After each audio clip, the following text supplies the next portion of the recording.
Hello, kings, queens, and monarchs of every element. I am the one, the only, the RJB0, also known as RJ the Jank Monarch. If you're relatively new to my channel, you probably found it through a show called Sealed Showdown. And if you haven't seen Sealed Showdown, what are you doing? Go check it out over on Alex Simo's channel, also known as Simo. Unfortunately, we had to can Sealed Showdown. It was a show that was made during a bygone era, and both Alex and I have big projects coming, including big sealed projects. But the thing that I really want you all to take away from this is how much fun sealed Yu-Gi-Oh is. So today we are going to rank every single set that Alex and I played sealed to determine which sets are worth your time to jump onto Yu-Gi-Oh Pro deck and play with your friends. So we are going to be reviewing a large number of sets. Some of these were incredible. Some of them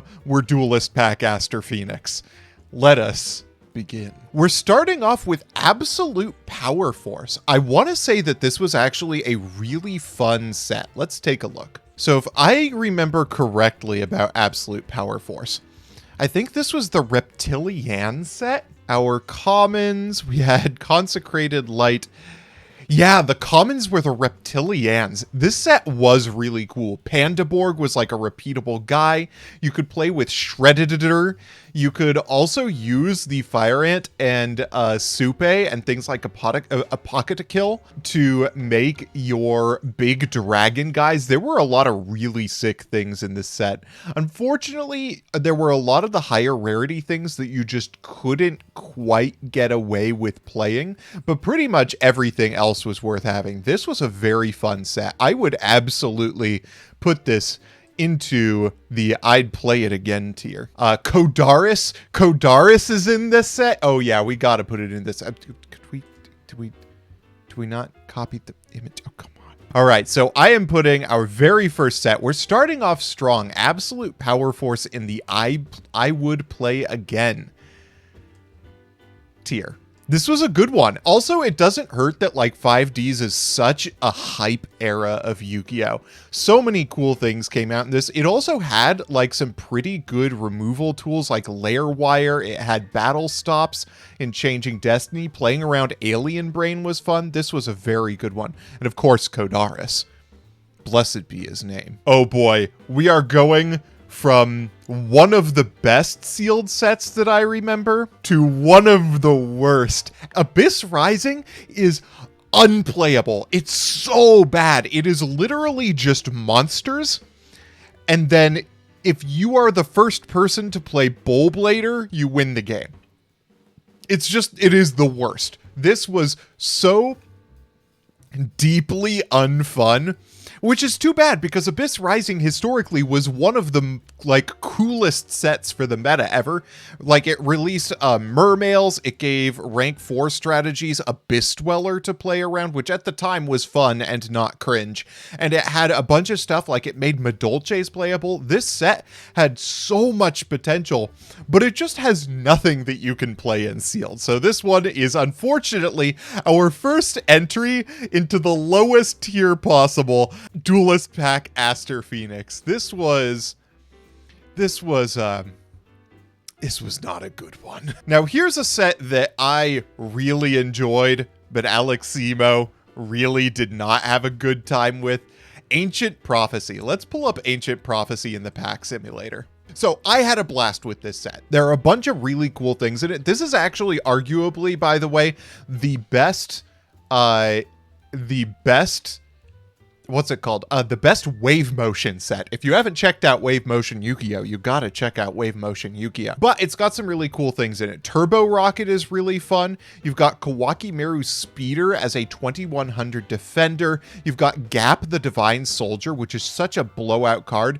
You've got the Flamvel Fire Dog, which I think does have a target somewhere in here, but really X-Saber Full Helm Knight and all the synchros you can make with it are what make this set really fun for me in Sealed Showdown format. Ancient Fairy Dragon is a great ultra rare to pull. Ancient Sacred Wyvern is a great ultra rare to pull. Double X Saber Gothams is incredible.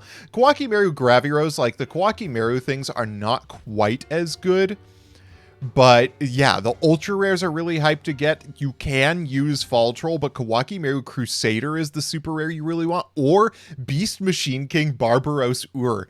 I remember getting 2 of this in the episode, and this card is so strong. And then you've got Skill Successor at super rare, which is really cool. And in the commons, you have some slightly less interesting things. A Fishborg Blaster does actually have moves that you can make with it, so you can include a couple of those. There are a bunch of like 1800 attackers, but then like defenders with equally or higher defense that you could play around. And then things like Kawaki Meru Boulder could be a searcher. Armored Axon Kicker was a fun thing to play around. Battle of the Elements is just one of the silliest removal cards I've ever played around. You activate it, and then both players have to send monsters they control to the graveyard until they only have one. I wouldn't say this is the type of set that I'd want to play like over and over again, but this one was definitely fun to play the time that we did it. I'm going to put this in the fun once category. It's going to be our first fun once one. Okay, already starting off with a pretty good spread. What do we have next? Oh, God. Ancient Sanctuary. I'm pretty sure this set is, like, almost as garbanzo as Abyss Rising. I feel like people don't remember it that way because of the absurd deck that I played in the episode. Let's pull this set up. So if we take a look at this, you immediately start seeing the problem. The only removal card worth much in here is Night Assailant, and it's a short print.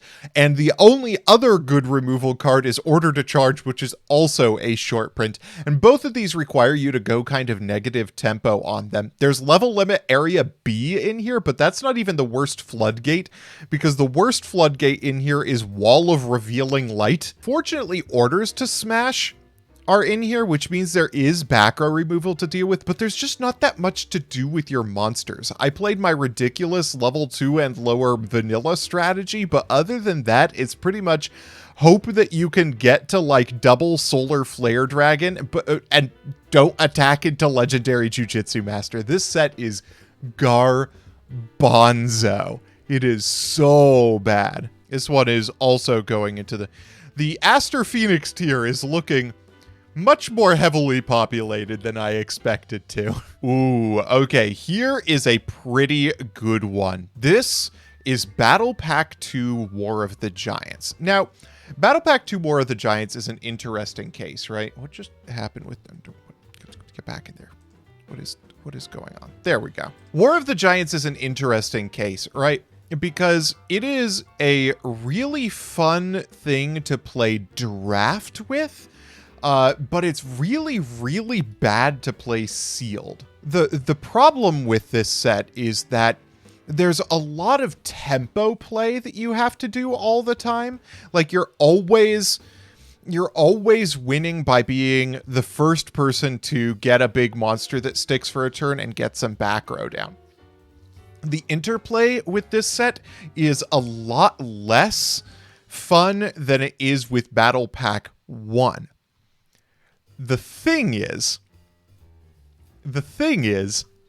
Battle Pack 2, the supplemental set, War of the Giants Round 2, is a goddamn blast to play sealed. War of the Giants Part 2, actually, without the original War of the Giants, is a really, really good time. And I think that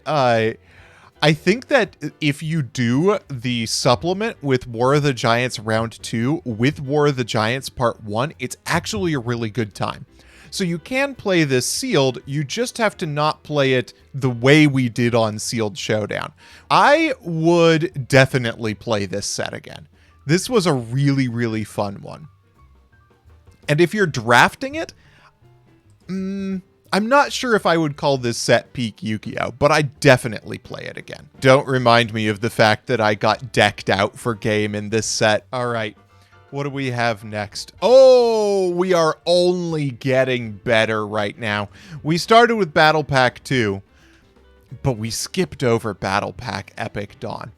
This set is cracked. I highly recommend playing draft with this set if you can, or playing a really limited sealed. So maybe 10 more cards than you would need for a complete deck, or do the original way that this was meant to be played, where you play like a 30 card deck with it.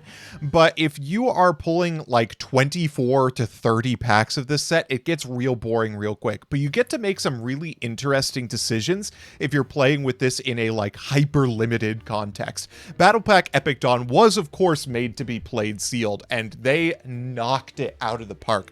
It's a shame that after this, Konami just kept making worse and worse sealed product, and then just gave up entirely on sealed play. The only problem that I would say with Battle Pack Epic Dawn, if I were to give it a criticism, and this is mostly a criticism with Konami stopping making their battle packs after a certain point, I think it could have used a little bit more of the Yu-Gi-Oh feel to it, right? Folks like Sophie apparently and MPT have said that Yu-Gi-Oh only really started as a game when the Duelist Genesis was released. Before that, it was just Magic Light. And so I wish that Konami had built more sets that are like Battle Pack Epic Dawn, but allowed you to do some of the things that make Yu-Gi-Oh the like cool spell and monster slinging type of game that it became, that it's really known for the majority of its existence. But Battle Pack Epic Dawn, even just taking it at its face value, is peak Yu-Gi-Oh. When I say that limited play, that sealed play is the way that trading card games are made to be played, Battle Pack Epic Dawn is a great example of that. This set is such a goddamn blast. This one is absolutely peak. Here's Cosmo Blazer. Cosmo Blazer's a weird one. I'm pretty sure I lost this episode, and I'm pretty sure I lost because I thought this set just did more than it ended up doing. No, I just tried to copy and paste the picture of Cosmo Blazer in here. Let's take a look. So Cosmo Blazer at its face value seems like a really cool sealed set. You've got things like Brotherhood of the Fire Fist Spirit, Crimson Blader, you've got Basil Trice and the Hazy Flames, Lightning Chidori is a sick card, Brotherhood of the Fire Fist Tiger King is a sick card, Breakthrough Skill is a sick card. There are so many cool, iconic, and interesting and playable cards.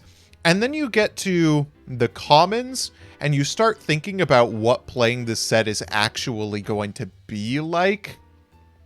And it's just kind of Hazy Flames and Pyrotech Mech Shiryu. Pyrotech Mech Shiryu, if you didn't know, is a gigantic dude that you can tribute summon with one tribute if you want. And if you do, you take 1,000 damage every turn, but it also deals piercing damage. And there's very little that actually gets over this card.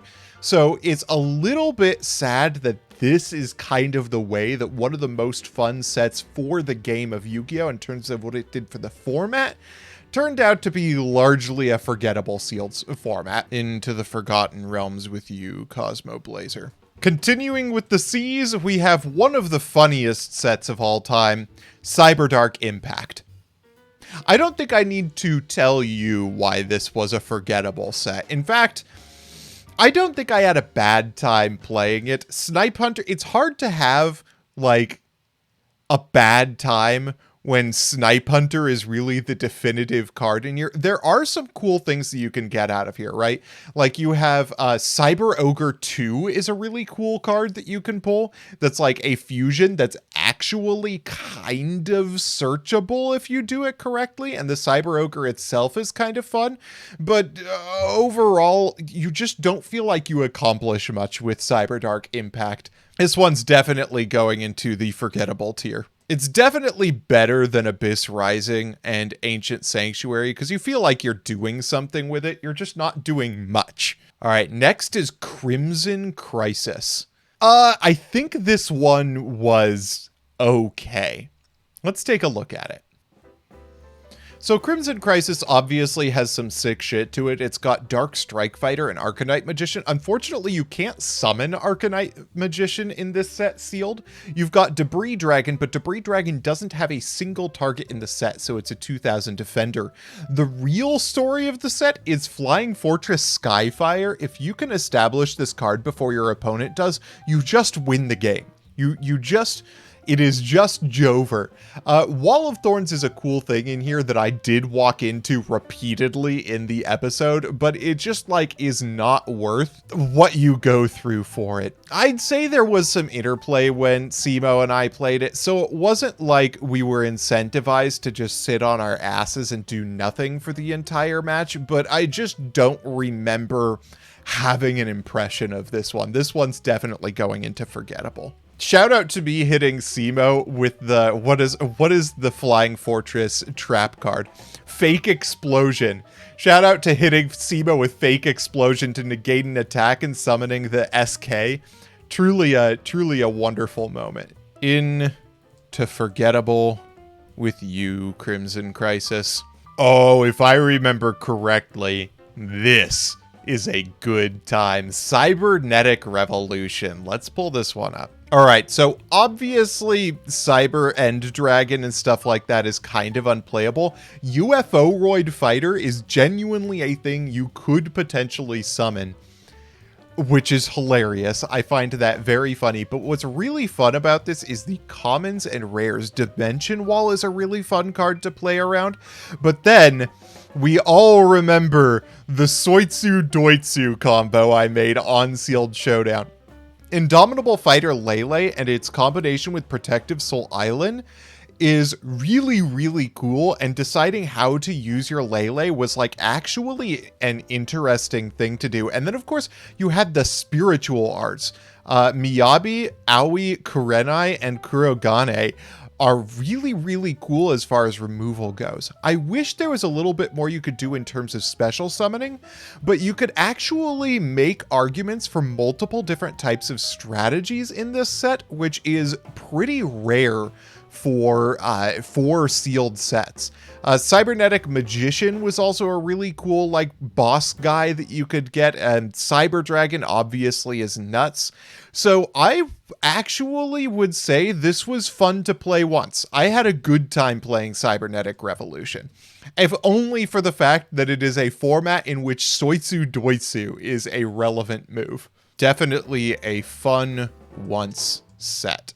All right, here's one I have fond memories of from Constructed, but let me actually take a look at it in Sealed. Crossroads of Chaos, I remember being jank as all get out. Okay, so the problem with Crossroads of Chaos is Prideful Roar is by far and away the best card in this set, and it's a rare.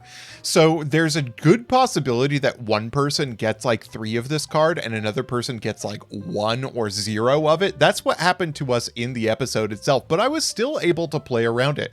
Miracle Fertilizer is also a really sick thing to play around, as is the World Tree, as is Morphtronic Accelerator. The Morphtronics actually kind of have a game plan to them, which I think is really cool. Botanical Lion as a super rare is also sick. It's really cool that the plant monsters individually were cool in this set too. Gigantic Cephalotus was a really powerful card that you could play around, and if I remember, is Cactus Bouncer a rare in here? Yes, Cactus Bouncer is. So you've got a lot of big plant cards that you could play around with the World Tree and Miracle Fertilizer and Pollinosis if you want. Cursed Fig is like the world's worst Zing Zen Hu, but it's still kind of a Zing Zen Hu. If you're playing with the rules that Simo and I were, you could run the Whitestone of Legend with Blue Eyes, which is kind of fun. I really enjoyed this set, actually, now that I'm looking back at it. Is it the best set in the world? No. Is it peak Yu-Gi-Oh? Certainly not. But I had a good time with this the one time that we played it. I'd say Crossroads of Chaos is fun once. If you have good memories of 5Ds, and especially if you loved like Morphtronics and plants and you want a sealed set to play with friends, Crossroads of Chaos is a good one. All right. Dark Beginning 1, I don't even have to look at. I know that this is an Aster Phoenix tier set. The problem with Dark Beginning 1 is it's really cool that it contains a bunch of the like DM staples, right? It's got all those like really good early DM cards. Giant Trunade, I think, is a common. I think you can get Graceful Charity out of this set. Card of Safe Return. The problem is the monsters don't do anything except for the burn cards. The burn cards in Dark Beginning 1 are so obscenely good compared to the outs for burn cards that you just have to play burn. It's just, burn is just the only option in this set. Dark Beginning 1 is ass. If you want DM era nostalgia, go for Battle Pack Epic Dawn. It's going to feel like the Playground Yu-Gi-Oh that you knew and loved. You're going to get boss monsters out of it that you can play. You're going to get like cool old school strategies. You're playing around your opponent's cards like in like goat control mirror matches. Don't touch Dark Beginning 1. This set was a mistake. On the other hand, I genuinely do not remember what's in Dark Beginning 2. Let's take a look. Okay, so actually right off the bat with Dark Beginning 2, I'm seeing a couple of things that I remember being very fun. Bazoo the Soul Eater is just a sick card that you have in here. Fusion Gate is kind of fun because if I remember correctly, Thunder Dragon and Twin-Headed Thunder Dragon are both in here. Let's take a look. Yeah, Thunder Dragon and Twin-Headed Thunder Dragon are in here, so you can do a cool Fusion Gate strat, which is sick. Horn of Heaven is a cool removal card at rare. You've got Graceful Charity for the busted stuff.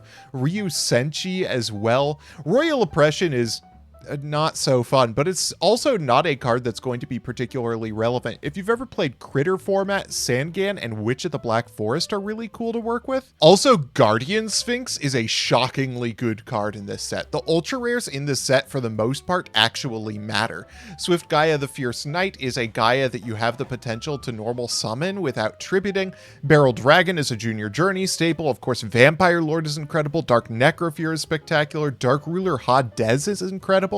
Tyrant Dragon is one of the coolest dragon cards of all time. Just really cool things at ultra rare. The super rares are also kind of blowouts between Royal Decree, Heavy Storm, and Mirror Force. You've also got Book of Life, one of my favorite cards ever, Creature Swap, Spear Dragon, all sorts of cool things. So this is one of the things that I really love when it comes to sealed sets. This set builds up your strategy from the ground up, right? Your rares are really strong power cards, but not necessarily blowouts or build-arounds. And then your super rares and ultra rares are big build-around cards that you can get. And then your commons are things like Ordeal of a Traveler, Bottomless Trap Hole, all of these cards that make for a like actual gameplay thing that you can do. Jirai Gumo is a fantastic beat stick with some counterplay. You've got Mechanical Chaser and Gemini Elf as big guys that you can summon, but you've also got things like Skull Knight number 2 that can be used for cute little plays, Bark of Dark Ruler as a damage step trick, and Mysterious Guard as a flip effect. I actually think this set is really, really cool. I wouldn't necessarily call it peak Yu-Gi-Oh, although I've never tried to play this draft. Maybe if played draft, this could be a peak Yu-Gi-Oh, but it's absolutely going to go into the I'd play again. If I can copy and paste it in here. I'm going to have to go back and watch the episode with this set. I don't remember much about it. I remember Bazoo being very relevant. All right, continuing down the D's, we've got Dark Crisis. Oh boy, do I love me some Dark Crisis. Is this set good for sealed? I don't remember, but it's got the Archfiends in it, and I'm a big fan of those. Let's see what was in it. I also remember this episode fondly because I pulled off some really, really stupid plays with exactly Terror King Archfiend, which I will never forget. It was a hell of a sealed Showdown episode that time around. Looking at the rares, of course, you've got Skill Drain, which sucks, but Tsukiyomi is a really cool card in this set. It's kind of a negative tempo card unless you've established presence before it, which I think has some really cool play along with things like Archfiend's Roar. Archfiend's Soldier is a rare card that's just really worth getting because of its 1900 stat line. And then of course there's Falling Down, the Snatch Steal, Pandemonium, which plays so well with the other things, and Despair from the Dark is just a cool card.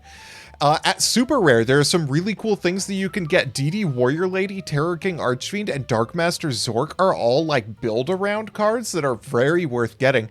And then you've got some decent stat-lined cards between Ninkendog, Blindly Loyal Goblin, Battle Footballer, things like that. You've got the equip spells, the Guardian equip spells, which are really cool, but what they're really cool for is comboing with Really Eternal Rest. You can equip your opponent's monsters with equip spells and then Really Eternal Rest them way. It was really cool. Of course, Gagagigo at common, Shadow Knight Archfiend as like a 2k beater that has a downside that you get to play around. The trap cards, aside from Sakuretsu armor, which is obviously nutty, are not much to remember, and I think that's the thing that's going to keep this set from being something that I think I would play again. It's going to be the same experience every time, and the interplay is just not as exciting as I would like it to be. I had a great time on the Sealed Showdown episode. If you haven't seen that Sealed Showdown episode, you absolutely need to, because Terror King Archfiend comes up clutch in that one. But unfortunately, otherwise, this set really doesn't do much. Let's put it in that fun once category. Moving on through the Ds, we've got Dark Legends. If I remember correctly, this set is a blast. This was the set, I think, where I played Green Baboon, Defender of the Forest, because this is the first set where it came out, so Green Baboon hadn't had its ruling change yet. I'm just Googling Green Baboon. What is this? Dark Legends. The major issue for the set is honestly its super rare slot. Monster Reborn and Raigeki and Solemn Judgment are all such goddamn blowout cards that it's really annoying to play around them. You can get Gores, which is sick, and Gores is a powerful card on its own. But that, with something like a Raigeki, if you pull as cracked as Alex Simo did in ours, is not great. If you aren't pulling multiple copies of those, though, there are some really cool things. Heavy Storm being at rare seems like it's going to make life really, really rough with this set, but because most of your good cards are going to either be at the monster slot or the spell slot, it's not as big of a blowout as you would expect. And when you look at these rares, they're really fun ones to play around. Oh god. Copycat is a really, really cool card because no matter how big your opponent's monster is that they have on the board, Copycat is the same size and you can play around that, use it to get rid of a monster, and then put up a threat that your opponent actually has to deal with. Penguin Soldier is a really cool thing to play around. Magician of Faith gets you cards back. Time Wizard is very funny. Fissure and Swords of Revealing Light are really cool. Your ultra rares are largely forgettable except for Gelen Duo, which I remember being really fun from the set. Blast Sphere and Green Baboon, Defender of the Forest. You can make a really competent Green Baboon deck out of this set, which I think is sick. I am very excited that you can do that. And then the commons are all basically the things you remember from playing with the Yugi and Kaiba starter decks. You've got Trap Hole, you've got 7 Tools of the Bandit, you've got Magic Jammer, Maneater Bug, MST is at common, also as is Giant Trunade. Painful Choice is at common, which you would think would make the set unplayable, but because really the only Painful Choice combo that exists in this set is the Green Baboon combo, you're actually kind of okay with playing with it. You can also play Harpies to some extent with Elegant Egotist in here. You've got Harpy Lady and you've got Harpy Lady Sisters, and then you've got the Elemental Field spell, so you can get multiple monsters with a large number of attack points onto the board, and then of course the Elemental Recruiters to play with. I think that this set is really sick. I would absolutely play it again. Oh god, we're about to get into the duelist packs. This is going to be a rough segment for this one. Oh, we are doing so well too. Look, almost everything is like a huge portion of this is at fun once and above, which, you know, I honestly think is accurate. Sealed Yu-Gi-Oh! Is really fun to play. Let's see what's next though. Oh, the Chaz. Oh, the Chaz. Duelist Pack Chaz Princeton. This set isn't quite Aster Phoenix bad, if I remember correctly. Let's take a look at it. What do you have in Duelist Pack Chaz Princeton? Some truly heinously bad hollows. First of all, we've got to be real with each other. There is a grand total of one of these hollows that I would be glad to have, and it's Magical Mallet.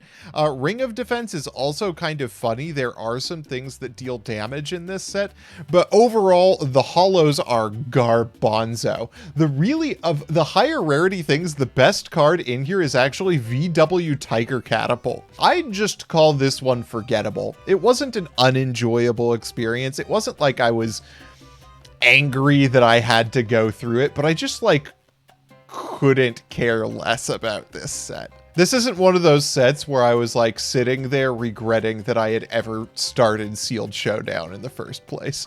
Duelist Pack Jaden Yuki.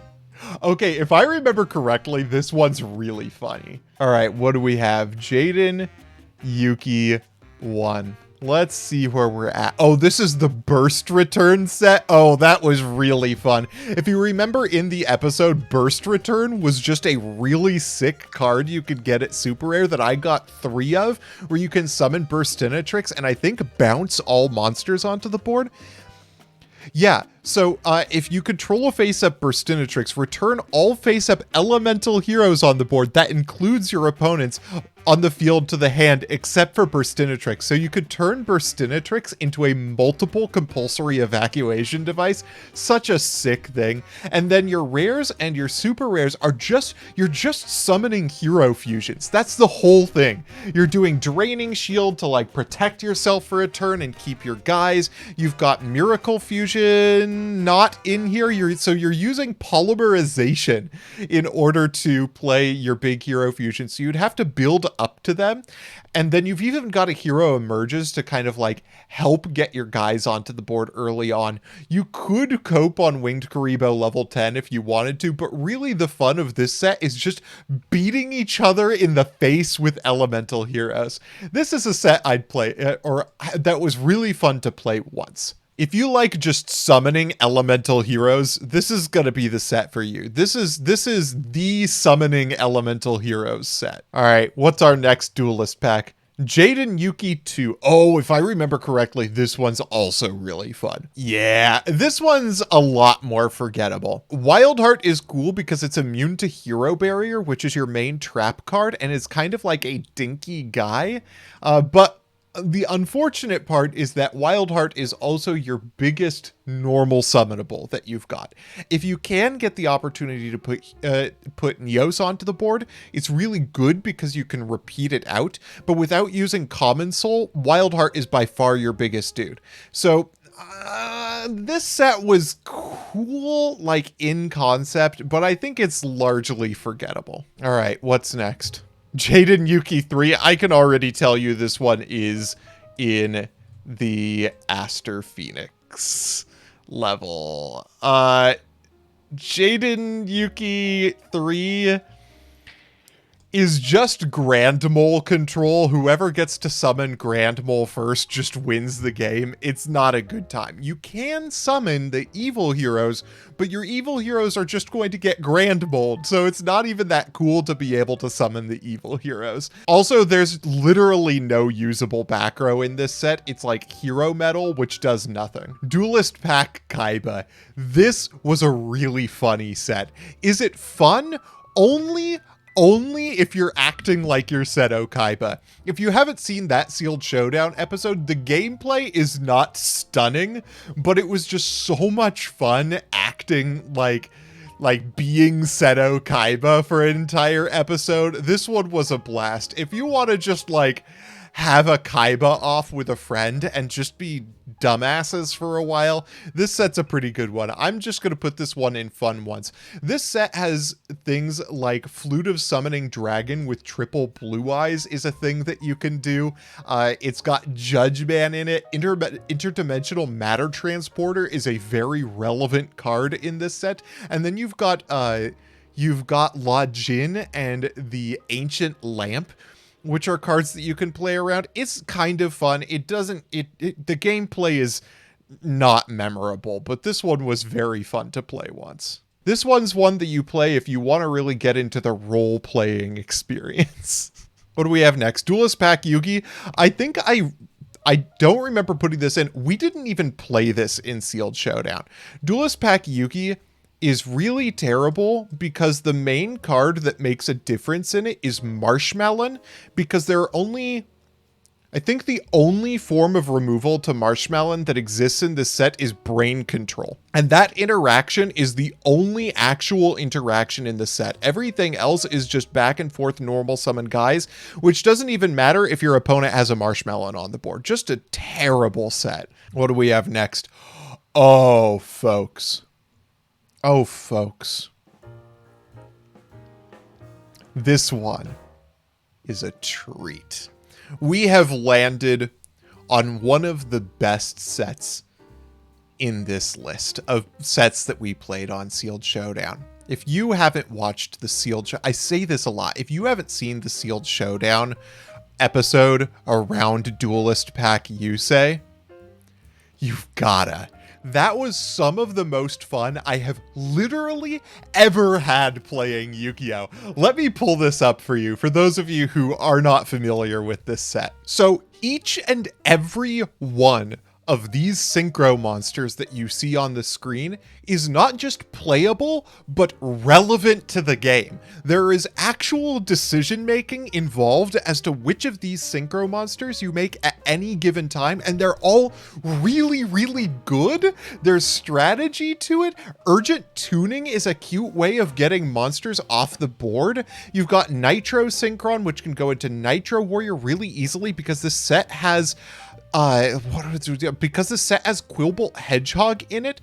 Turbo Booster is a really cool card because you can run it into, or you can summon it, run it, a monster you control into an opponent's synchro monster, and then sack off Turbo Booster in order to destroy that synchro monster. And so making synchro monsters is kind of a risk, even though you need to do it to win the game because there are no big monsters on their own in this set. Playing around Shield Warrior is really cool. Junk Synchron into Junk Warrior is a cool strategy. There are so many cool things in here. A lot of these cards are good too. Fighting Spirit is a phenomenal equip card. Domino Effect, you can play turns around being able to destroy your opponent's little monsters and then sack off the monster that battled that little monster to take out your opponent's big monster. This set is so cool, and you get to do Yusei things. You're just playing Yusei cards, but even so, you feel like you're playing peak Synchro era Yu-Gi-Oh!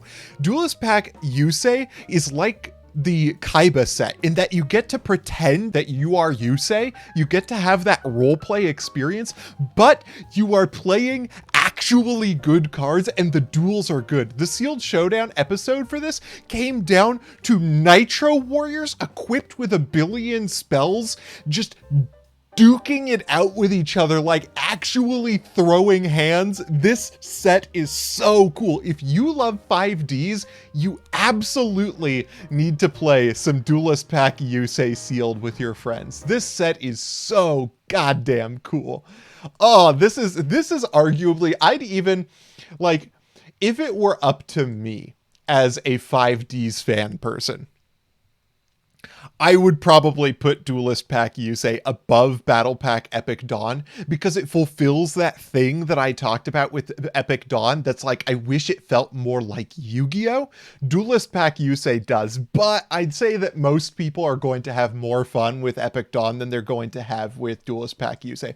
Duelist Pack Yusei is such goddamn fire. I love this set. And now time for things to get a little bit more suspect. Duelist Pack Yusei 2 has no good cards in it. It really comes down to your ability to put Quick Draw Synchron onto the board with the capability to go into Drill Warrior.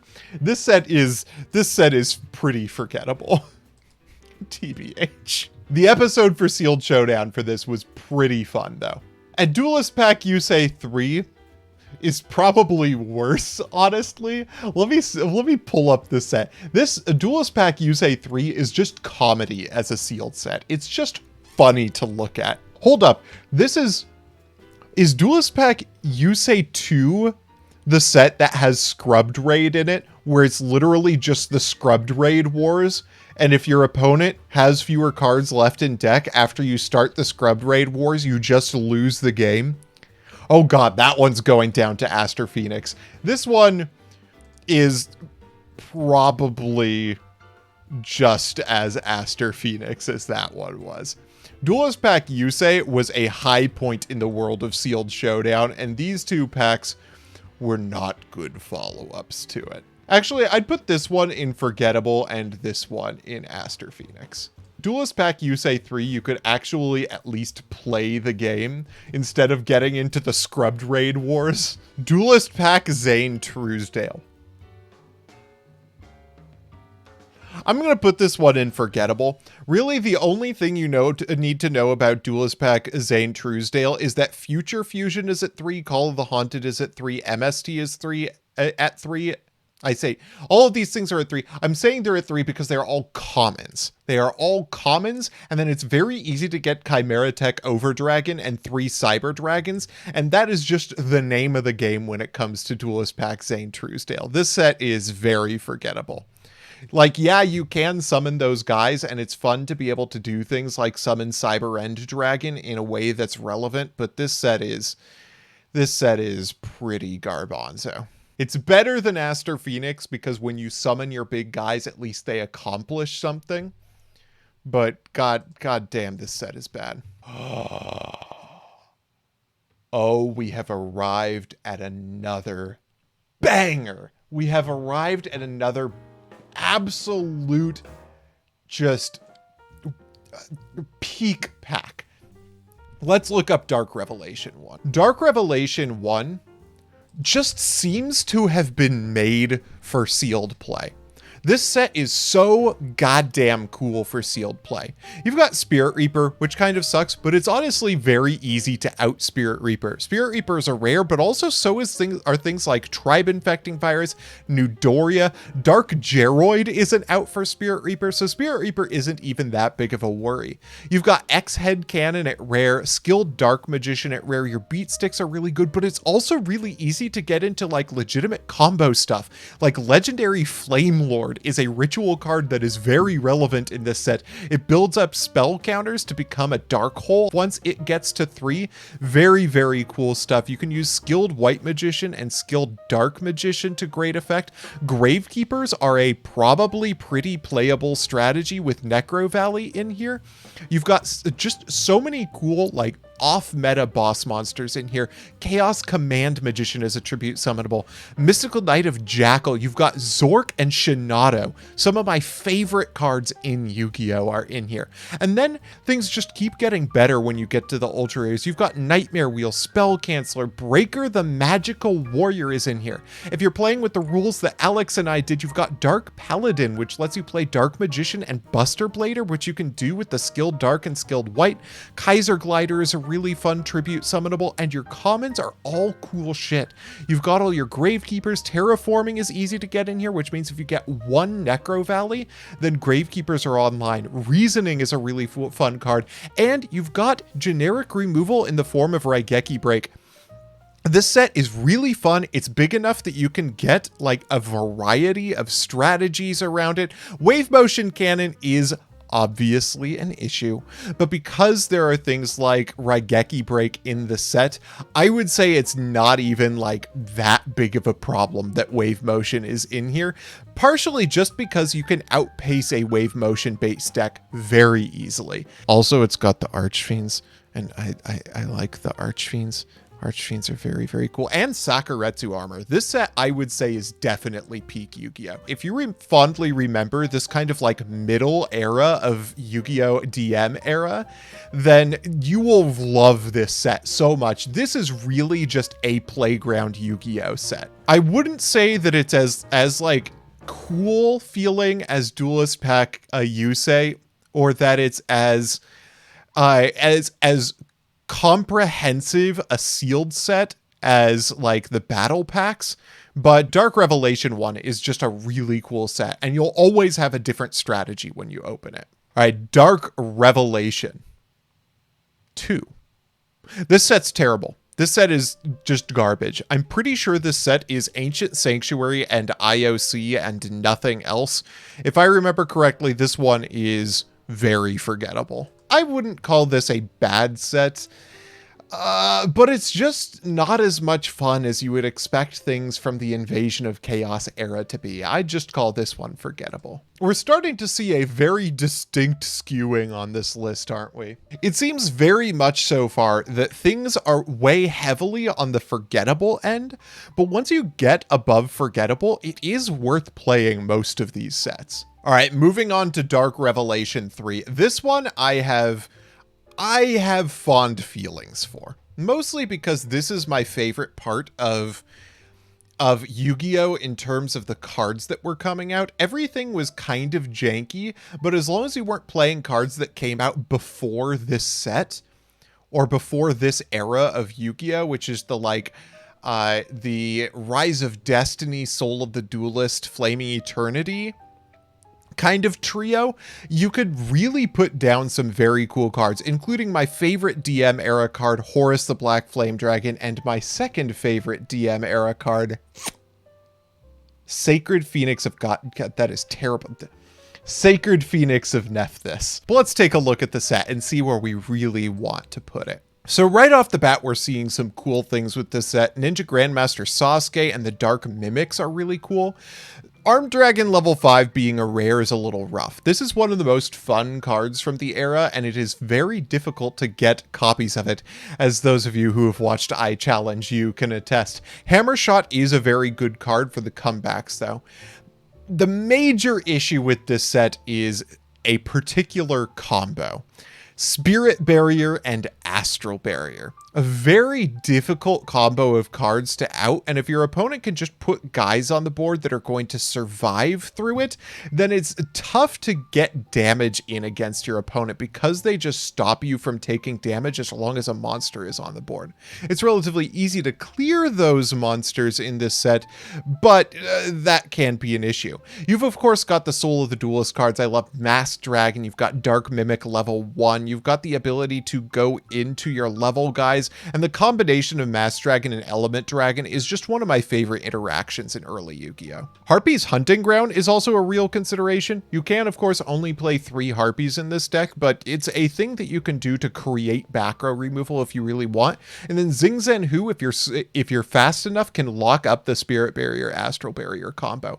You've also got cool bosses you can go into. We scrolled past it, but King Dragon is in this set, as are Flame Wingman and Thunder Giant. This gets into the early GX era, which I think is really sick. But the real problem with this set is just Spirit Barrier, Astral Barrier. If your opponent can assemble that combination, it's a little bit tough to out it, and that's really going to make this set less fun than I want it to be. I would say this one's probably fun once, but that's a little bit of personal bias because I really love this era of Yu-Gi-Oh! In terms of card design. The late DM to early GX era of card design was really about taking big risks to get big rewards. And I think this set starts to get toward that, but it maintains the early DM problem of floodgates with little removal. Oh, Dark Revelation 4. If you thought we were done with GX jank,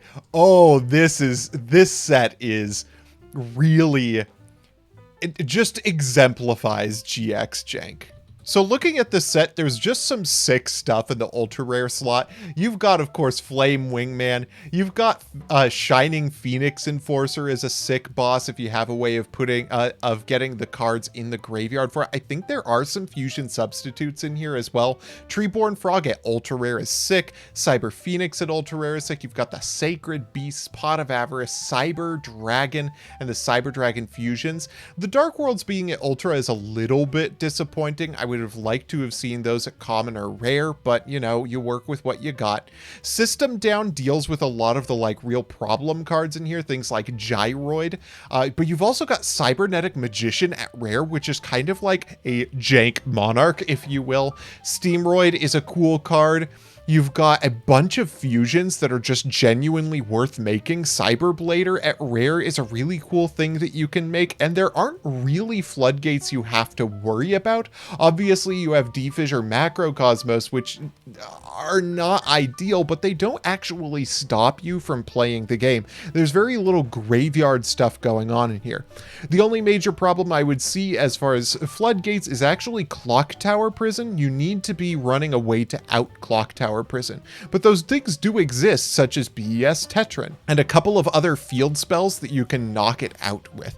Icarus Attack is also a perfectly viable card. There are a lot of winged beasts that you can play around with this set. And of course, you've got the Spiritual Arts, which provide you really versatile trap cards that have actual cost to use, which means that the trap cards aren't more powerful than the monsters. If you're into GX jank like I am, I'd say Dark Revelation 4 is absolutely worth playing once. What do we got next? Duelist Revolution. Oh, I have fond memories of the set, both in constructed and in sealed. Obviously, in the sealed Showdown episode, it was a blowout because I got Scrap Dragon. In fact, I got 2 Scrap Dragons. But the set actually has some kind of fun kind of like interaction playability because you get to play the Amazonas cards, which are genuinely strong in the set. But you've also got things like Hypnocorn, which is kind of an MST when you summon it the first time. The Amazonases themselves have some cool build around, and the holos really matter in this set. This is one of the things that I like about Duelist Revolution. A lot of the holos do things like Amazonas Queen is a powerful card. The Scrap Synchros are powerful cards. Even Scrap Chimera is good if you've got multiple Scrap Beasts to play with. And of course you have Horn of the Phantom Beast, which you can punish your opponent with. There are ways that you can play around Horn of the Phantom Beast too. So I would call this fun once, but it is largely because of my nostalgia for the era. I really like a lot of the cards that are in here, and there is legitimate interaction in the set, but it is one of those sealed sets from Sealed Showdown. There are a lot of sealed sets in Sealed Showdown that are like, there are some cool things in it, and you just kind of have to play around those cool things. And if you like mirror matches, it's going to be great for you. But if you don't like mirror matches, you're not going to have a very good time, probably. We have to kind of tighten this arrangement up, don't we? Got a lot of sets to rate today. There are a lot of these sets are, every time I click on one of these sets and I'm like, I would rate it above this one. I'm like, actually, each of these sets has an argument to make for it if it's the kind of thing you're into. So the fun once category is a really up to personal preference thing. I just choose like 1 or 2 if you want to play sealed with your friends to pick up those ones. If you're not like, if you're operating outside of the peak Yu-Gi-Oh! And play again categories. And here it is. Duelist Pack Aster Phoenix. The peak of the worst in sealed Yu-Gi-Oh! There's a reason our lowest tier set is named after it. This is the worst sealed set ever. We have Abyss Rising pretty high up on the list of terrible sealed sets, and Dark Beginning 1 threatens it. But Duelist Pack Aster Phoenix is so built to stop the game of Yu-Gi-Oh! From playing that it's difficult to describe how awful playing sealed Duelist Pack Aster Phoenix is. Like, each of these sets, you'll like get through a game and you're like, okay, that wasn't particularly fun. I don't really know why I'm playing this. But when you're playing Duelist Pack Aster Phoenix, you get halfway through your game and you're like, I have actually worsened my life by spending my time on this. Yeah, this is like, I regret ever playing Yu-Gi-Oh! Let's pull up this list. For those of you who are not familiar with the Sealed Showdown episode, it's a fun episode, I won't lie, but oh boy, is this not fun to play. So let me show you what I mean when I say this set is built to punish playing the game. So if you look at the rares, there are some pretty cool things. You've got Fearmonger, which lets you bring things back. You've got Phoenix Enforcer, which is a cool card. And then you get to Defender, a 2700 Defender, which allows deck out to be a strategy. You've got Clock Tower Prison, which has no outs in the set except your own Clock Tower Prison. And then you go to the super rares. You've got another Floodgate monster in Shining Phoenix Enforcer. You've got D-Counter, which is Sakuretsu armor, but that begins the things that punish you for attacking, which include Blade Master, a common that is honest, but only if your opponent is attacking you, and D-Shield and D-Chain, which are both defensive cards. Everything in this set is defensive, and there isn't an offensive thing among them to offset how terrible it is to attack in this set, which means you're playing back and forth doing nothing with it, and you've got Destiny Hero Doomlord, which is just getting your opponent's monsters off the board and stopping the game from being played for a very long time. This set is difficult to overstate how god-awful Duelist Pack Aster Phoenix is. We're just gonna put it right here over the tier because it's so bad. That's right, Renee. It is if Mystic Mine were an entire Yu-Gi-Oh set. Wow, this is turning out to be a lot more of a process than I expected it to be, but we're past Duelist Pack Aster Phoenix, which means the worst is gone. We can continue to move towards some of the best. Duelist Pack Crow. I'm pretty sure this is just forgettable. I legitimately can't even remember what Duelist Pack Crow was about. If I remember correctly, it's just like all of the worst Blackwings in the world, plus Gale and Shura.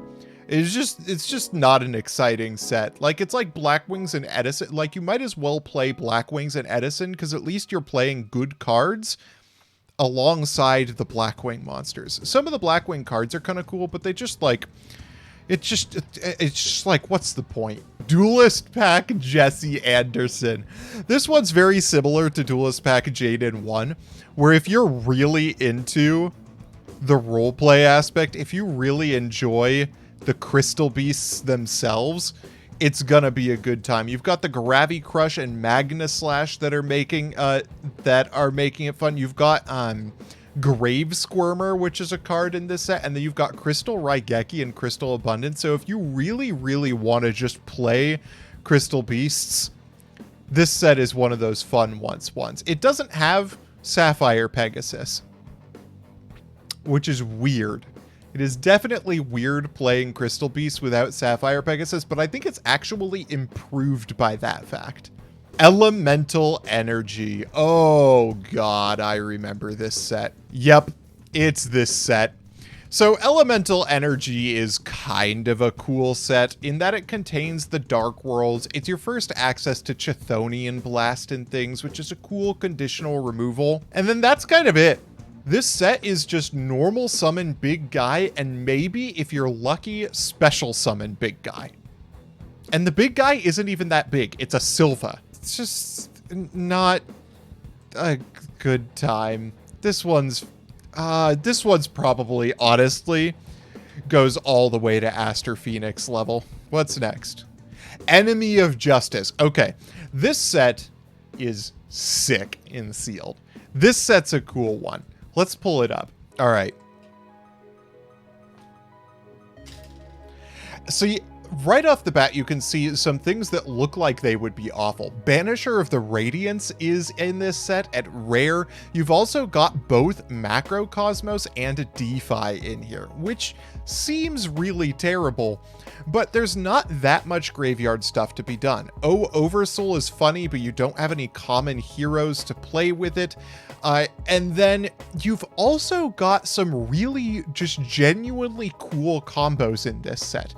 At rare, you have Miraculous Descent, and you've got Majestic Mech Oka. Majestic Mech Oka is a 2400 normal summonable that destroys itself during the end phase, so it's kind of a removal card, but if you have Macrocosmos, DeFi, or Banisher up, Miraculous Descent becomes Call of the Haunted, which is sick. Forced Back is a fun trap card that's in here. You've got Elemental Absorber, which is a really conditional Swords of Revealing Light, so you can play around that pretty effectively.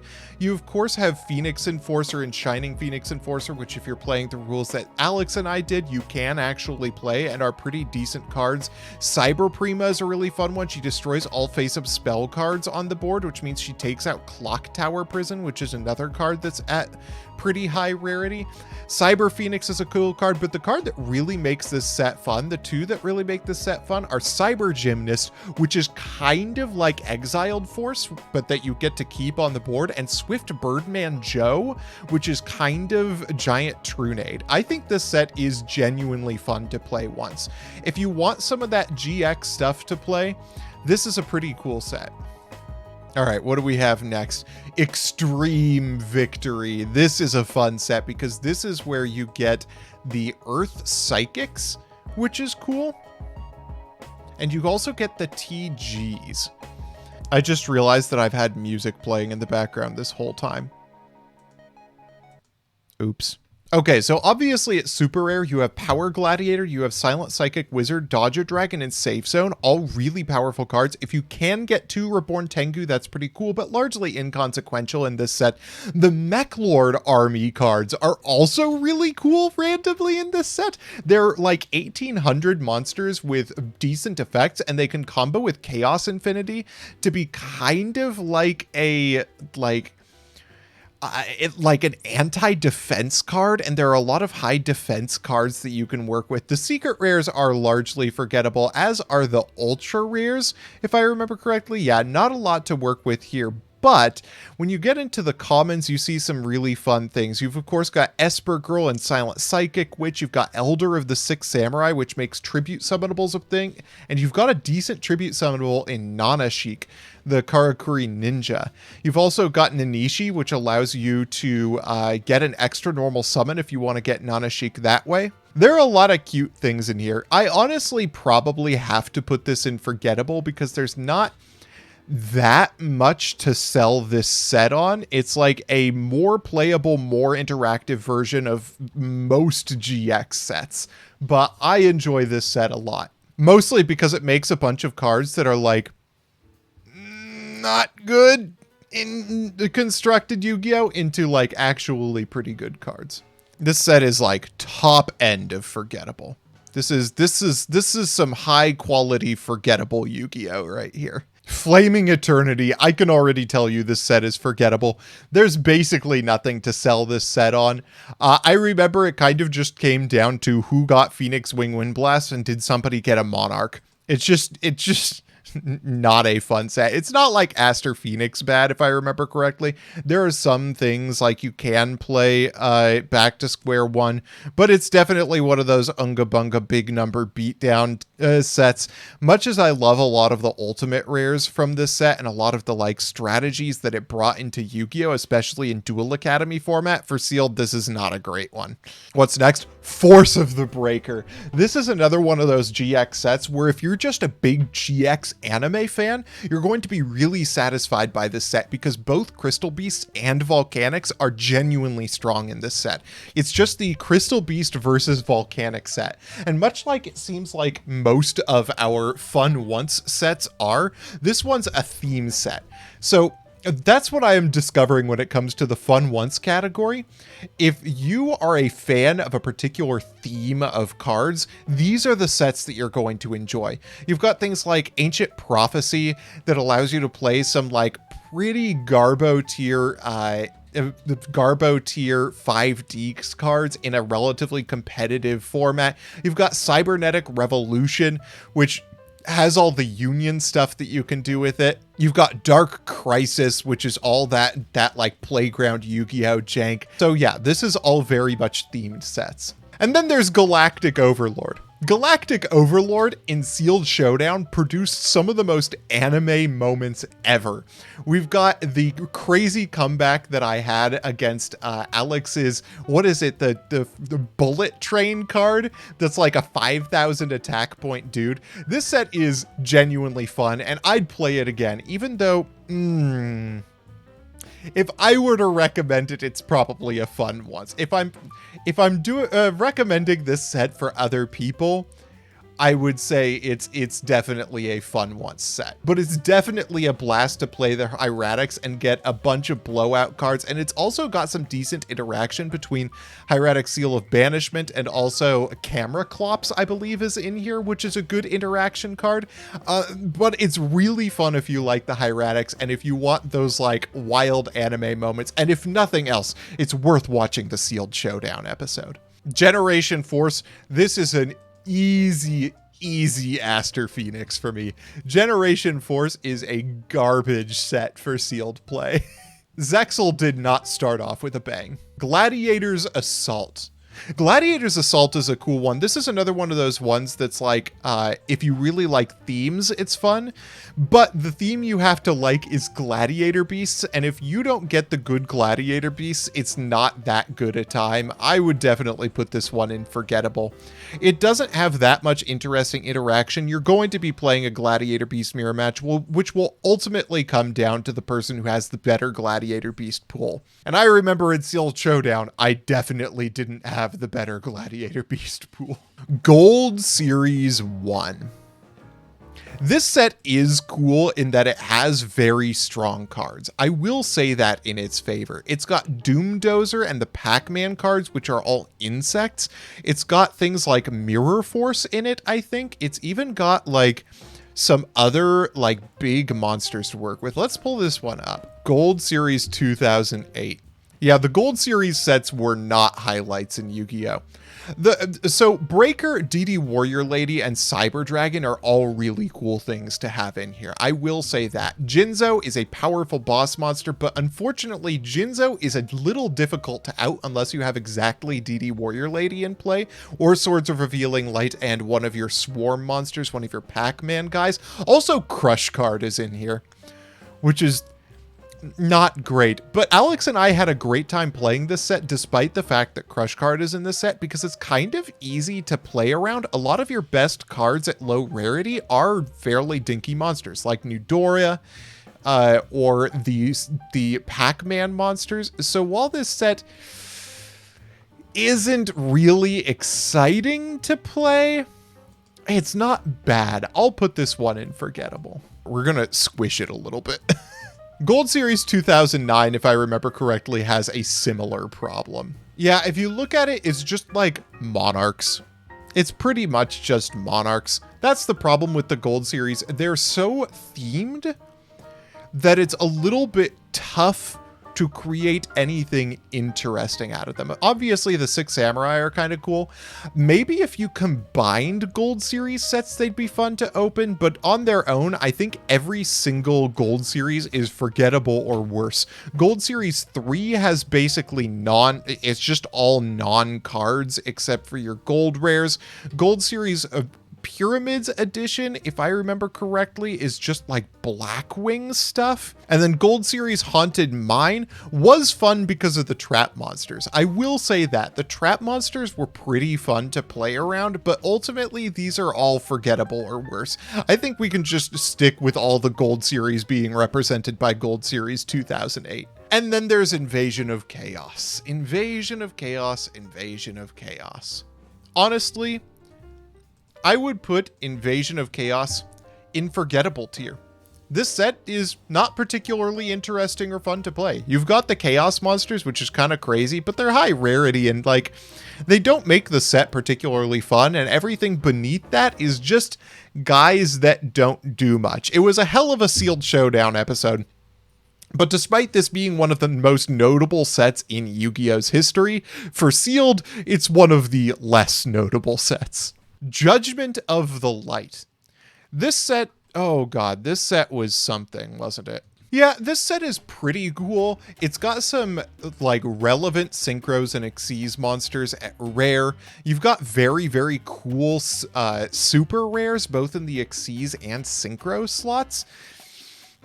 But other than that, it's another one of those kind of, oh god, it's the Googly Eyes Drum Dragon set. Oh, and it's the Vein Betrayer set. This one's easy Aster Phoenix now that I think about it. It is so easy to deck your opponent out in this set, and if you're not decking your opponent out, you're just beating them over the head with Googly Eyes Drum Dragon.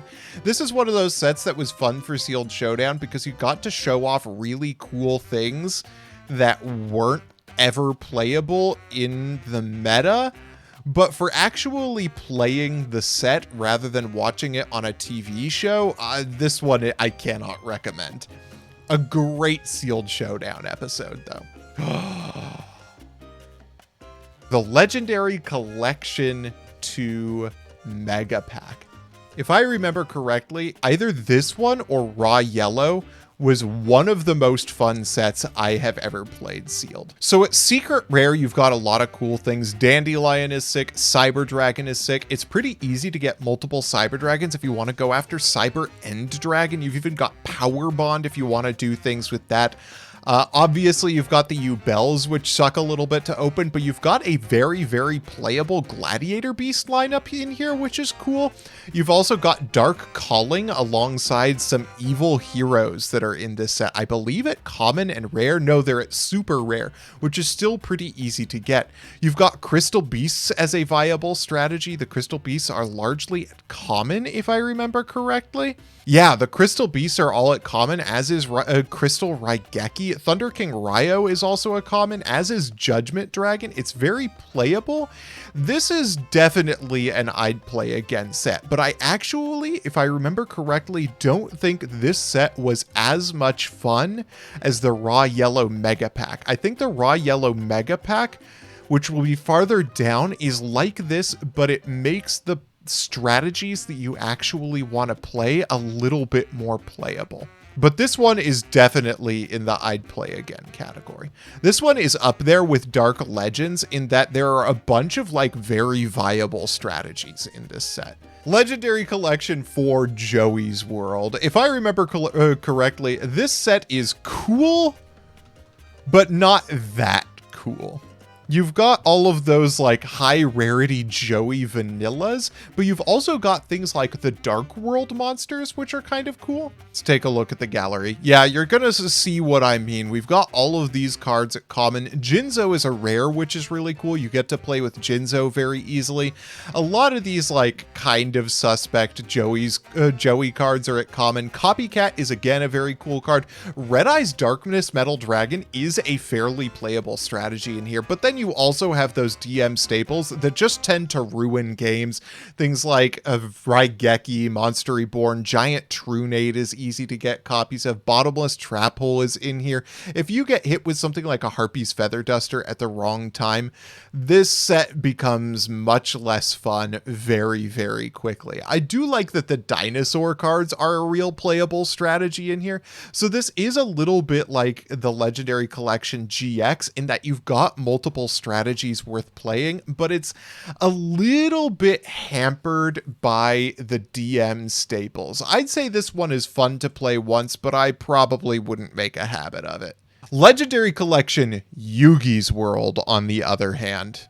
This set slaps. I would absolutely play this set again. This set also has some stupid DM staples, but not quite on the same level. Looking at this set, there are some sick things. Your blowout high rarity cards include Black Luster Soldier and Dark Magician of Chaos, two really sick cards in limited. Black Luster Soldier seems like it would be busted and annoying, but it's actually decently easy to play around. Archfiend of Gilfer is a cool rare too. It's a tribute summonable that's fairly safe because it makes it so that your opponent has incentive not to kill it until the right time. So you got to play around it. Gores is a sick one. You've got, of course, Dark Hole, Raigeki, Monster Reborn, Pot of Greed, Graceful Charity, all of those ridiculous cards that you know and hate, but it's hard to use those to immediately win the game unless you get multiple of them in the same hand. You've also got a lot of cool cards like Magic Cylinder in here, Spellbinding Circle. Those are your kind of like main battle tricks, Maneater Bug, Sandgan, all sorts of things, but then you get into like actual strategies in here. Sinister Serpent is a thing you can play with. You've got the Green Baboon, unfortunately post-ruling. You've got Trap Hole at super rare, very easy to get. Gravekeepers are a very viable strategy. As we saw in Sealed Showdown, Horus is a very playable strategy. You've got some of the dark counterparts like Dark Grepher and Dark Horus and Dark Nephthys and the Dark Creator, some of my favorite cards in Yu-Gi-Oh! And you get to actually play these. I wish the Elemental Recruiters were lower rarity than Secret Rare, like if they were common, that would be great. But overall, this set is a blast to play with, and I would absolutely play this one again. Another one of those sets where it's like you can play this probably 5 times and have a different strategy every time. Legend of Blue Eyes White Dragon, easy, unfortunate duelist pack Aster Phoenix level. This set sucks ass. Nobody likes Legend of Blue Eyes. Every progression series starts with it. Double Progression Trouble was smart to not start with just Legend of Blue Eyes. It's always boring. Nobody has a good time, and it's awful.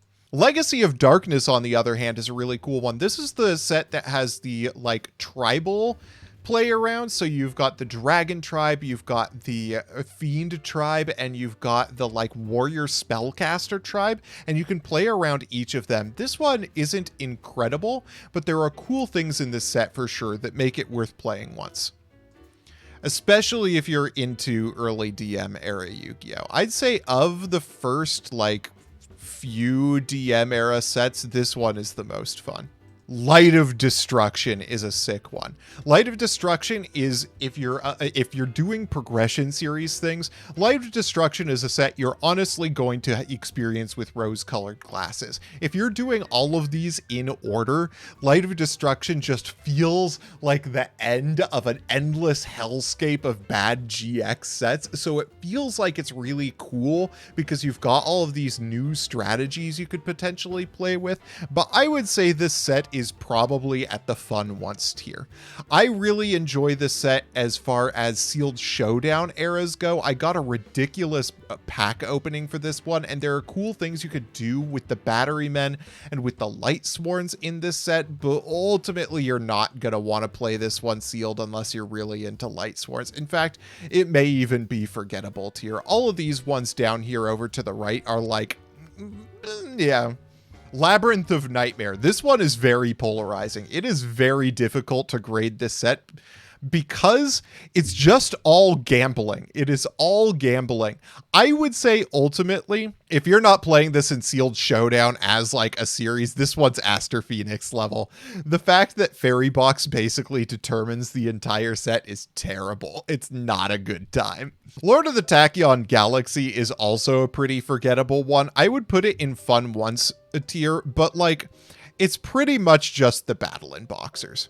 It's pretty much nothing but Battle in Boxers, and like the Dragon Rulers are cool, and I got to summon Galaxy Eyes Tachyon Dragon, but it's really just Battle in Boxer Lead Yoke.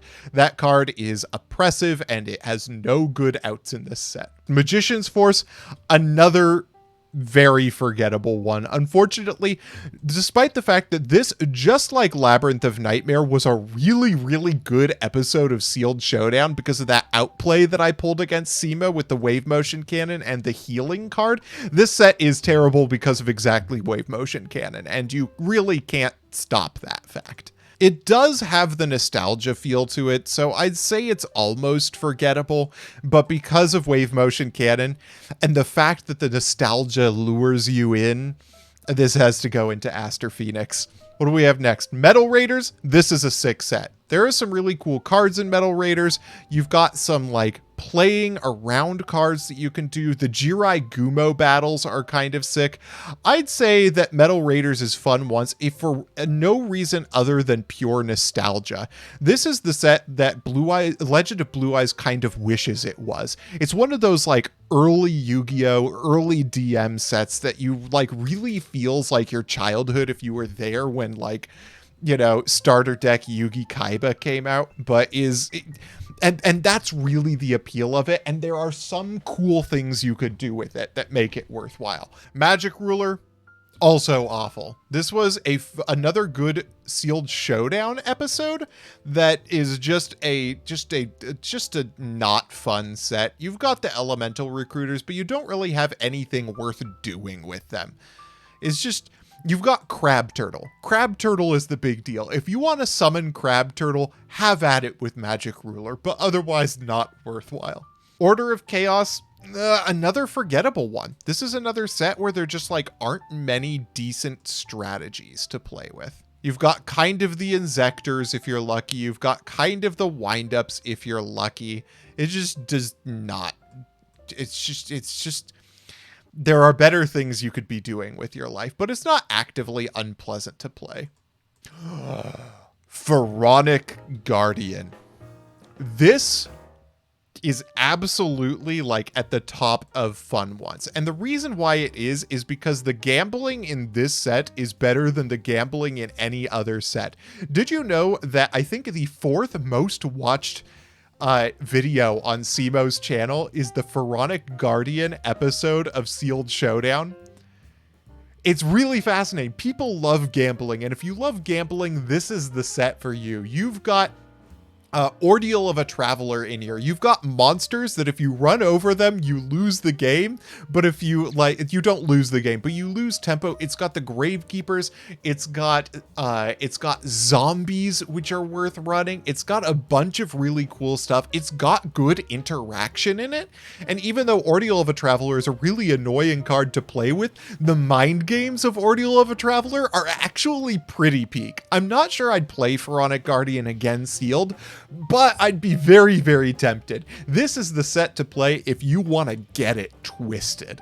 Power of the Duelist is probably forgettable tier. This is another one of those themed sets that if you're like really into Neos and Neospacians is pretty fun, but otherwise doesn't actually do much. You can Future Fusion for Ambulance Rescueroid, which is a fun cope strategy. You've also got the Aliens, which are kind of cool. If you like the Aliens, this is a fun set. I'd maybe even put it up in the fun once category next to like Light of Destruction and Legacy of Darkness. Photon Shockwave. This set sucks. This is not a fun set. This is very forgettable. There's basically nothing to do in this set. Pharaoh's Servant, also pretty forgettable. TBH, there's really nothing to do in this set. You've got some big guys and no relevant back row. I'd even potentially put this at Duelist Pack Aster Phoenix level in that you just like never play cards in Pharaoh's Servant format. And if one of you pulls Imperial Order or a Jinzo, the other person just loses the game. It's not a fun one. Early DM in general, not ideal. What do we have next? Phantom Darkness. I want to put Phantom Darkness really high. I really, really do. I really, really do. But the fucking gate blocker guy makes it impossible to put the... There is one of the best strategies in this set is deck out. Just one of the best strategies in this set is to deck your opponent out. The Gemini stuff in here is pretty cool. I will say that the Gemini stuff is very cool. But otherwise, I can't really recommend the Phantom Darkness. If you pull some cool stuff, it's worthwhile. All right, Return of the Duelist. Another set where the anime moments ruled supreme in Sealed Showdown. What a fun episode this one was. But a largely forgettable pack. It's got stuff that you can do in it. It contains interaction. And if you are going to be doing every sealed set that's worth playing, this one is worth playing. It's just not that worth playing.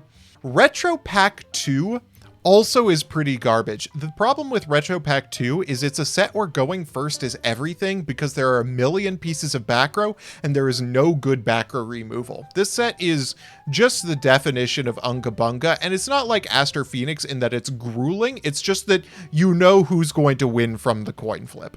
All right, what do we got next? Raging Battle.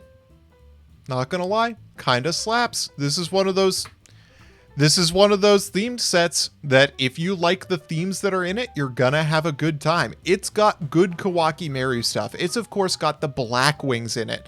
And the Black Wings make it a little bit homogenous, but there are so many cool side strategies with it that I think it's actually probably worth playing. I would say this is higher than these other ones on the Fun Once category or on the Fun Once scale, but not that much higher. I'd actually put it somewhere around the Duelist Revolution range if I were to pick, but I just don't have the room to move things around on here. So I'm going to put it right in the middle here. Raging Battle is fun if you like general 5D strategies. This is the set that made Edison Edison. And I think that this set is pretty fun to play sealed. If you want to feel that 5Ds nostalgia, Raging Battle is one of the better sets. Rise of Destiny, another forgettable pack. Not much to recommend from this one. Oh, Raw Yellow Mega Pack. We're finally to the set that I was trying to compare to Legendary Collection 2. Let's take a look at this one. Yeah, this is the set. This is the one. This is one of those sets I would absolutely play multiple times because of how cool the variety of strategies you can play as. Lightsworns are a genuinely playable strategy almost in their entirety, but you can combine them with zombies. You can combine them with crystal beasts. I even had a cope deck that played them with 6 samurai because almost all of the 6 samurai are at common. You've got JD in here. You've even got Test Tiger to play a like partial gladiator beast strategy in here. You can future fusion out Rainbow Neos, because Rainbow Neos is a common card in here. And then there are just all these cool cards at high rarity. This set doesn't have a huge variety of strategies, but there are so many different ways that you could combine them, and all of them are super hype because the cards that you get to summon in this set are cool shit like Rainbow Neos, Judgment Dragon, the 6 Samurai boss monsters, even Rainbow Dragon if you feel like it. I love this set. This was so much fun to play on Sealed Showdown, and when I built it, I built like 5 different decks out of all of my pulls, and I could have played any one of them and had a good time. This is one I would 100% play again. All right, Soul of the Duelist, sadly, is another forgettable one. I love Horus, I love the armed dragons, but they're about all there is to recommend this set. I believe this set also has Spirit Barrier, Astral Barrier, which is just a not fun combo to deal with. The one thing I will say in this set's favor, I believe it also includes the Ectoplasmer Malice Doll of Demise strategy, which is very, very funny, but not particularly good. Shadow of Infinity. This set is pretty cool. There are some really sick high rarity payoffs in Shadow of Infinity. Like you have the Sacred Beast. I think Raviel is the only one you're likely to summon in this set, but the super rares have some really cool things, and so do the rares and ultimate rares. Damage Condenser is cool. Of course, Demise, the King of Armageddon, and Ruin are in here, as is Karma Cut. Doomdozer, Treeborn Frog, and Chainsaw Insect are all really cool as well. You've got Adhesive Explosive as a defense position monster you can play around. And Disciple of the Forbidden Spell is actually basically Cataster, which is really sick. If you play around the cards in this set, it's pretty fun. If you're into GX, this is definitely one of those play it once strats or sets. Stardust Overdrive. Stardust Overdrive. I think this is a worse version of Absolute Power Force. If we're going to be honest, I think Stardust Overdrive as the power or the Absolute Power Force experience without as many fun things to play around. Let's pull it up. Yeah, so if you look at the set, your rares are largely inconsequential. Some of the Fortune Ladies, like Fortune Lady Dark, are very, very powerful cards, but as a strategy, they're not great. I'd say the only rare I would particularly care about, or there are probably 2 of them, and they're Reptilian Poison and Fortune Lady Dark, maybe Fortune Lady Earth. So the rares are not that much fun to pull. Some of the supers are pretty cool. Kawakimaru Beetle is good. Max Warrior's pretty good. Black Brute Drago and Reptilian Hydra are kind of funny. You've also got Divine Grace North Wemco, which is a pretty good card. At the ultra rare slot, you've also got Yellow Baboon, Archer of the Forest, and the Earthbound Immortals, which were great in Junior Journey, but they're not great in this set. That's a reason I say that this set is kind of like the bad Absolute Power Force. It's got some of those fun to play around 5Ds cards, but ultimately you're not doing much with it. This set's gonna end up being forgettable. I think I'm being more and more harsh with sets as time goes on. Oops. Oh, Shadow Specters, Shadow Specters, Shadow Specters, Shadow Specters. Honestly, this is a fun once one. And the reason I'm saying that is probably the weirdest reason ever. The Ghost Tricks. You'd think the Ghost Tricks would make a boring, uninteractive thing to do, but if you're into Ghost Tricks or vampires, both of those strategies are very playable in this set and are pretty fun to play around. I'd say that if you like those strategies, this one might be worth playing once. How many do we have left? Holy shit. This is a long thing to do. Star Pack 2013. Star Pack 2013 is a pretty fun one. This one's also forgettable. Oh boy, this one is a decent set, but you're just like not doing anything particularly interesting with it. Star Strike Blast. This set's pretty cool.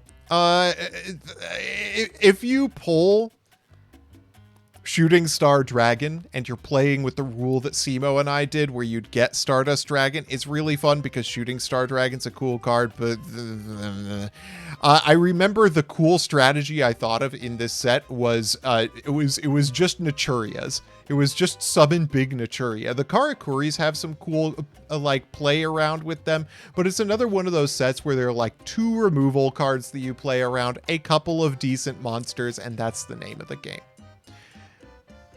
Okay, Strike of Neos is sick. And the reason Strike of Neos is sick is because of advanced ritual art versus the Six Samurai versus like Grand Mole. This set was really fun to play. Another one of those GX play once.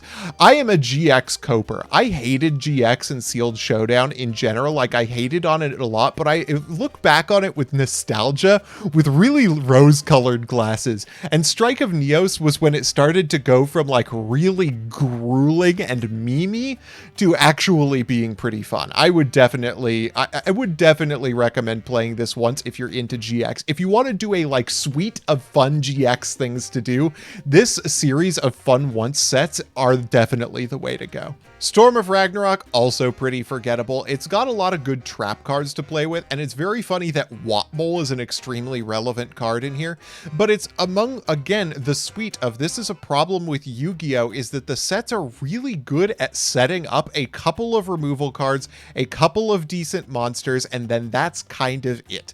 Just not really anything to get excited about unless you pull the big ultra rare like Shien.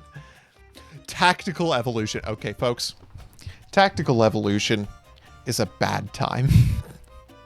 Tactical Evolution is not fun. But I had such a good time playing this set. The Venom cards make the set so goddamn funny. And then Alex having the Phenomenons to repeat with it made for such a good Sealed Showdown episode. I have such fond memories of Tactical Evolution, but honestly, unless you're having a great time thinking about how stupid it is that Venoms are the meta, this set sucks ass. All right, what do we have next? The Duelist Genesis. The Duelist Genesis is a set that you should absolutely play once. This is up there with Pharaonic Guardian in like the top of play once, because you really get to play, this just feels like fun Yu-Gi-Oh! The cards in it are fun and good.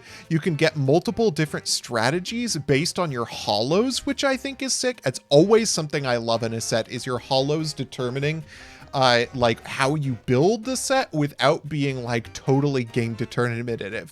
We saw that in the Sealed Showdown episode where Alex had Go-Yo Guardian, arguably one of the best synchro monsters in its time, but I had Thought Ruler Archfiend, which was because I was able to build up to it with what I had. You know what? I agree, Master Evan. I would even move the Duelist Genesis up to I'd play it again. If you like 5Ds and you like the 5Ds era of progression, this is just the set that makes that happen. The Duelist Genesis is a great time, and it's really, really nostalgic for if you were a kid or like a teenager during 5Ds. The Lost, I can't put the Lost Millennium in Aster Phoenix quickly enough. This set sucks because it has Wolf in Sheep's Clothing, which is a floodgate that is basically impossible to out. If your opponent gets to that before you do, either you lose by them attacking or you lose to deck out, and there's nothing to be done about it. This set sucks ass. And finally, The Shining Darkness. Unfortunately, we're not ending on a high note. The Shining Darkness is a very, very forgettable set. There are some cool things to be done here with like Black Wings, and that's about it. This set does not have much to recommend it. Looking back at this, I've probably edited out a lot of the discussion of this because, quite frankly, this has taken forever to make. This is a large number of sealed sets that I've played. I have played a lot of sealed Yu-Gi-Oh! And this isn't even all the sets that can be played sealed. But I think this is a great guide if you're interested in sealed and limited Yu-Gi-Oh! These top two tiers of sealed play are really fun because ultimately sealed and limited Yu-Gi-Oh! Is what trading card games are about. If you like Playground Yu-Gi-Oh!, if you like the memory of your collection mattering, of collecting cards being part of the gameplay, and having strategies that you build around your boss monsters and your cool janky strats that you figured out of the cards that you could cobble together, That's sealed Yu-Gi-Oh! And all of these sets up here are great for that. And if you love particular eras of Yu-Gi-Oh! Or particular experiences of play or particular themes, all of these fun once sets are 100% worth playing. When you're bored with the meta, when you can't find the joy in Yu-Gi-Oh! Anymore, sealed play is just a great way to do it. Sealed play will always get me back into Yu-Gi-Oh! And it's what got me back into Yu-Gi-Oh! When playing Sealed Showdown. And I cannot understate how much playing Sealed Showdown with Alex Simo made Yu-Gi-Oh! Fun again for me. I highly recommend that you play Battle Pack Epic Dawn format. I highly recommend that you play Duelist Pack Yusei format if you love 5Ds, or Dark Revelation 1 if you love DM era, or any of these sets up here if you want to play with hype strategies that you couldn't play anywhere else. I love sealed Yu-Gi-Oh, folks, and although this has been a grueling experience to make this tier list, I hope it hasn't been to watch. I look back at this and I can only think, God, I love Yu-Gi-Oh! I love Yu-Gi-Oh! Go forward in humble confidence, my friends. I hope you have a lovely day.